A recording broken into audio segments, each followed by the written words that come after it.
Greetings, viewers. Today is Pronouns Day. We are going to talk about subjective pronouns and objective pronouns.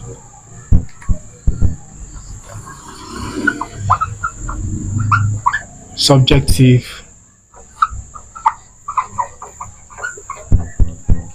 These are examples of subjective pronouns. You have I, we, you, he, she, it, they.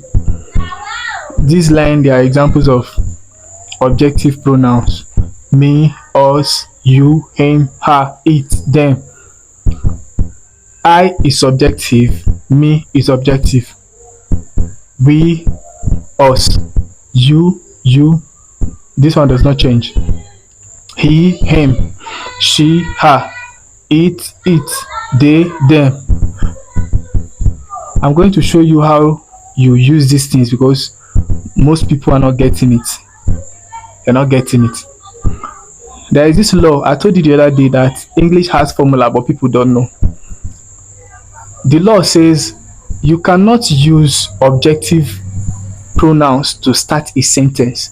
Like when you say it's only this where you only the only place you can use the only language you can use objective pronouns to start is in pidgin, not English. Like when somebody will say, me tell am say, you see, me talk say, it's only in pidgin language that is allowed.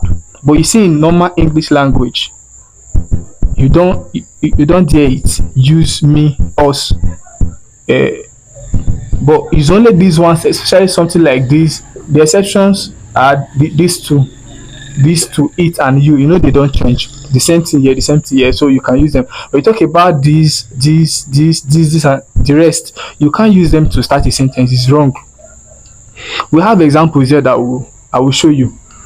You only find this. Okay, this is the doer of the action. Subjective pronoun does the action. Objective pronoun receives the action. For instance, she danced with him. This is the doer of the action. She danced. The receiver is him.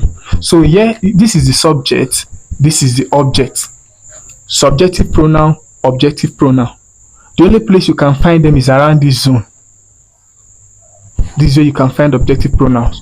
But subjective pronoun, you can always find them around this zone. Number 2, I slapped the girl. Not me slapped the girl. That's pidgin. I slapped the girl. This is correct. The girl slapped me. This is objective pronoun. I told you, you only find them around this zone. The girl slapped me. I received the action, so I am the objective pronoun. That's me. The book belongs to us, not the book belongs to we. We is a subjective pronoun, so you can't find subject pronouns around this zone. The book belongs to us. We are the receiver. It belongs to us. We are the objective pronouns. Us. It is I. This one. Many people may say it is me. I told you, you can't find objective pronoun around this zone. It belongs to subjective pronoun. It is I who have. You know that I is a plural, is treated as plural. That's why you are seeing have here. Assuming it's he that is here, you see has. Hope you understand. It is I who have the verdict to pass. These will be all for now.